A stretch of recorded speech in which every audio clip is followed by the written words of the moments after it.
শুয়ে এক্সারসাইজ করলে অনেক ভারী এক্সারসাইজও কিন্তু করা যায়। অনেকেরই যাদের পায়ের খুব প্রবলেম আছে, যারা এক্সারসাইজ ঠিকমতো করতে পারেন না, দাঁড়াতে পারেন না, বেশিক্ষণ দাঁড়িয়ে পায়ের এক্সারসাইজ করতে পারেন না, তারা শুয়ে এক্সারসাইজ করার চেষ্টা করুন। তাতে আপনার এক্সারসাইজ করাও হবে, শরীর ফ্লেক্সিবলও হবে, আবার আপনার পায়ের ব্যথা কম থাকবে। শুয়ে আপনি পাকে উঁচু করুন, নিচু করুন, দমকে নেবেন, ছাড়বেন, শ্বাসের ব্রিদিং কিন্তু রাখবেন, শ্বাস নেবেন, ছাড়বেন। যখন পাকে তুলবেন শ্বাস ভরে নেবেন, পাকে নামাবেন, শ্বাস ছেড়ে দেবেন। এবং এটা মাথায় রাখবেন যে আপনি এক্সারসাইজ করছেন। যখন যে অংশের এক্সারসাইজ করবেন, পা বা মাথার বা কোমরের, হাতের, তখন সেই জায়গার মনটাকে নিয়ে যাওয়ার চেষ্টা করবেন। এই যে দুটো পাকে ওপরে তুলে রেখে দিচ্ছি, এতে কি হচ্ছে, ব্লাড সার্কুলেশন ভালো হচ্ছে, পা থেকে ব্লাডটা ধীরে ধীরে নিচে নামছে। আমি পায়ের আঙুলকে ধরলাম, আস্তে আস্তে ফাঁক করার চেষ্টা করলাম। আমাদের মূলাধারে চাপ বেশি পড়ে, যার ফলে আমাদের বাথরুম, পায়খানা পরিষ্কার, শরীরে বজ্র পদার্থ পরিষ্কার হওয়া সুবিধে হয়।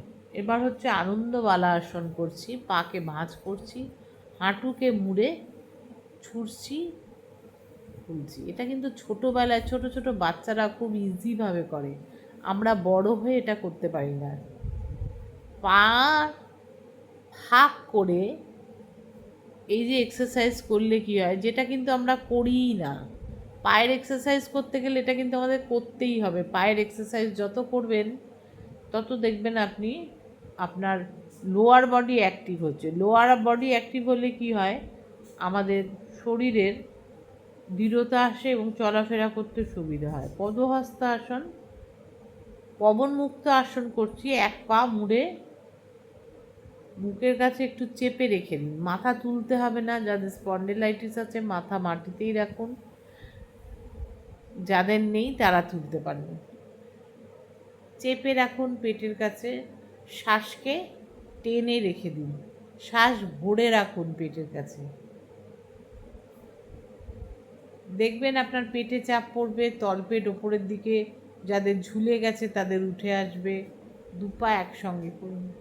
গ্যাস অম্বলের সমস্যা, পেটের সমস্যা, পেটের মেদ কমাতে, হ্যাঁ, এবং আমাদের তলার পোর্শন ঠিকঠাক রাখতে পবনমুক্ত আসন খুবই উপকারী মেয়েদের পক্ষে। এই যে আমি পাটাকে দোলাচ্ছি, এতে কী হচ্ছে, আমার পিঠের ম্যাসেজ হচ্ছে, পিঠের হাড়ের মাংসের ম্যাসাজ হচ্ছে, পাটাকে চেপে রাখাও হচ্ছে, তার সঙ্গে পিঠের ম্যাসাজ হচ্ছে।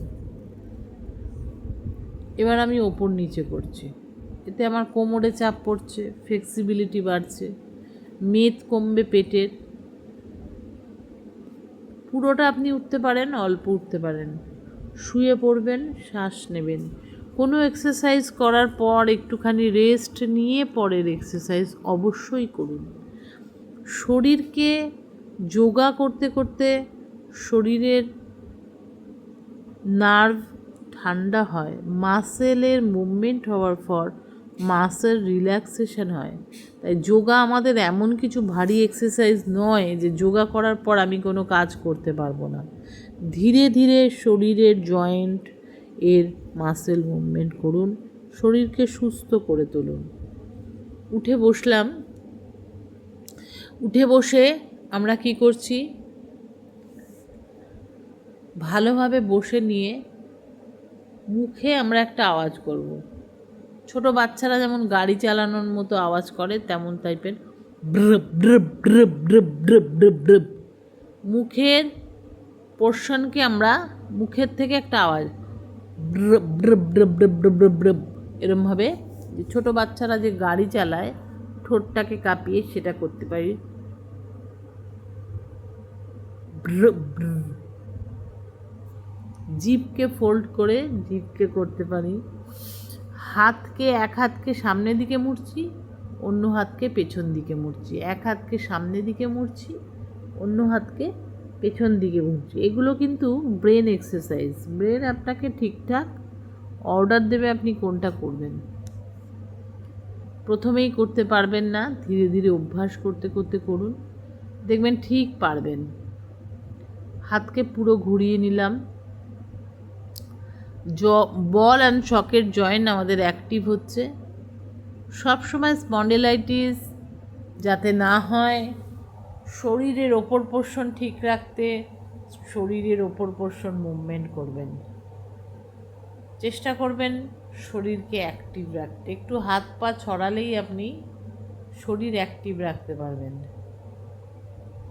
শ্বাসকে নেব ছাড়বো, শ্বাসকে নেব ছাড়বো, শ্বাসকে নেব ছাড়বো। শ্বাস নিয়ে হাতকে তুলছি। আমাদের বেস্টের পোর্শনে বেশি টান পড়ে। মেয়েরা ভীষণ উপেক্ষা করে তাদের শরীরকে। বেস্ট টিউমার, ব্রেসের একটি অংশ শক্ত হয়ে যাওয়া, এগুলো কিন্তু মেয়েদের হয়েই থাকে। তার জন্য আমাদের বেস্ট এক্সারসাইজ অবশ্যই করা উচিত। এমনভাবে করব যাতে আমাদের লাংসের ওপরের অংশ অ্যাক্টিভ হয়। শ্বাস নেওয়া কিন্তু তো হবেই, শ্বাস ছাড়া হবে এবং শ্বাসকে ধরে রাখতে হবে, এবং তার সঙ্গে সঙ্গে আমরা শরীরকে টান করছি।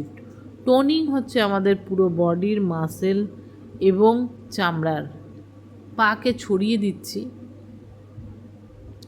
কোমরকে মুভমেন্ট করছি। হালকা করে প্রথমে করে নিই, শরীর সচেতন হয়ে যাক যে আপনার যোগাসন করার জন্য। তারপরে পেছনে হাত দিয়ে মাথাকে মাটিতে ঠেকাচ্ছি। মাথাকে মাটিতে নিচু করলে কী হয়, আমাদের মাথায় ব্লাড সার্কুলেশন বেশি হয়, তার ফলে আমাদের রাগ কমে, সঠিকভাবে নার্ভগুলো উদ্দীপ্ত হয় এবং আমরা অ্যাক্টিভলি কাজ করতে পারি। চেষ্টা করুন সাইড বেন্ডিং করতে। কোনোটির সঙ্গে কোনোটির লিঙ্ক নেই, কিন্তু সারা বডির আপনার এক্সারসাইজ হয়ে যাবে দিনের মধ্যে 10 মিনিট করলে। ধীরে ধীরে করুন। আপনি একদিকের এক্সারসাইজ করলে আর এক দিকেরও এক্সারসাইজ করুন। ফ্রন্ট বেন্ডিং করলে ব্যাক বেন্ডিং করুন, সাইড বেন্ডিং করুন। তার সঙ্গে অবশ্যই আপনি ব্রিদিংয়ের দিকে লক্ষ্য রাখবেন। ব্রিদিং কোন জায়গায় আপনাকে ধরে রাখতে হবে, ব্রিদিং ছাড়তে হবে, ব্রিদিং নিতে হবে, সব লক্ষ্য রাখুন। আমরা যখন মাটিতে নিচু হই নিচের, তখন আমরা শ্বাসকে ছেড়ে দিই এবং যখন শ্বাস ভরে তারপরে উপরে উঠি। এটা হচ্ছে আমাদের শ্বাস নেওয়ার পদ্ধতি। এবং আসন করা অবস্থায় আমরা শ্বাসকে আটকে রাখতে পারি। শ্বাস যখন ভরে নেব তখন আমাদের বুকের পোর্শন ওঠানামা করবে। শ্বাস নেব যখন আমাদের পজিটিভ এনার্জি আস্তে আস্তে শরীরে ঢুকবে, নেগেটিভ এনার্জি বেরিয়ে যাবে। শ্বাস নেওয়ার সঙ্গে সঙ্গে আমাদের ব্লু রের পজিটিভ এনার্জি বা অক্সিজেন শরীরের মধ্যে ঢুকছে এবং আমরা যা ত্যাগ করছি সেটা হচ্ছে আমাদের নেগেটিভ এনার্জি, শরীরের মনের নিষ্ক্রিয়তা, অকর্মতা, ক্লেশ, অবিদ্যা আমরা ত্যাগ করছি। তার কালার সবসময় কালো ধোঁয়ার মতো হয়ে থাকে। যেহেতু শরীরকে অ্যাক্টিভ রাখতে, আপনি নিজে অ্যাক্টিভ থাকতে অবশ্যই ব্রিদিং এক্সারসাইজ করুন। এবং ব্রিদিং এক্সারসাইজ করার সময় আপনি এই ফিলিংসটা আনুন যে আপনি মন, শরীর, sold your mind, sold your body and sold your atta. Feel your whole body. যোগ কিন্তু শুধু শারীরিক এক্সারসাইজ নয়, এর সঙ্গে মনের এক্সারসাইজ হয়। সেই জন্য যোগাতে মনকে কিন্তু টোটালি ইনভলভ করতে হয়। যোগা করার সময় কিন্তু আপনি বাইরের কোনো চিন্তা করতে পারবেন না। সেইটুকু সময়ের জন্য আপনি মনকে নিয়ে ভাববেন, শরীরকে নিয়ে ভাববেন এবং যে পোর্শনের ব্যায়াম বা এক্সারসাইজ করছেন সেই মুহূর্তে আপনি সেই পোর্শনে মনকে নিয়ে যাবেন। আপনি যদি হাতের এক্সারসাইজ করেন, হাতকে নিয়ে যান।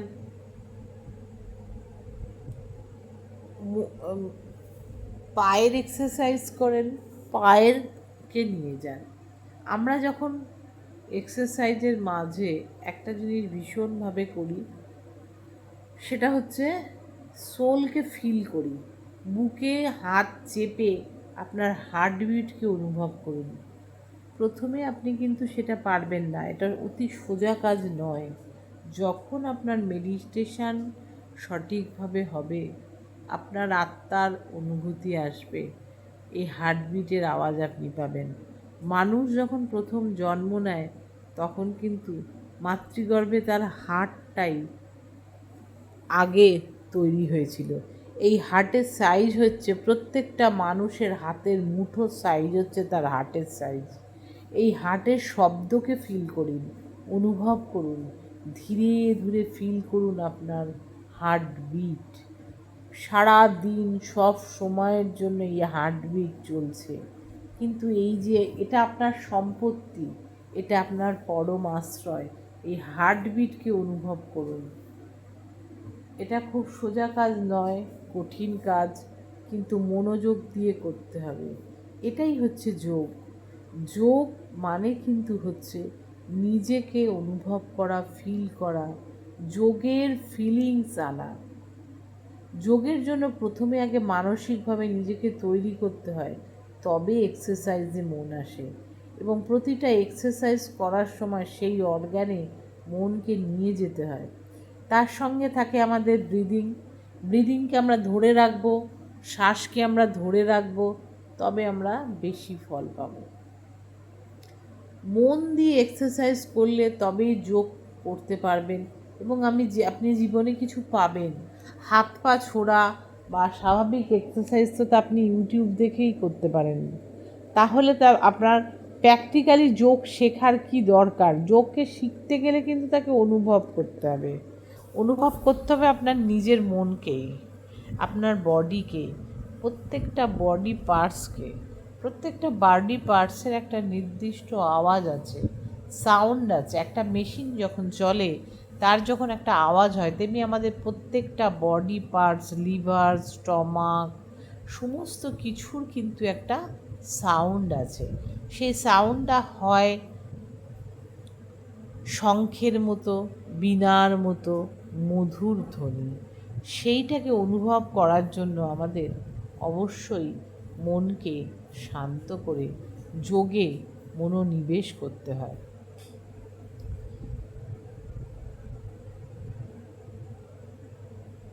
আমরা যখন যোগ করি, বিভিন্ন ধরনের মন্ত্র আমরা ব্যবহার করে থাকি।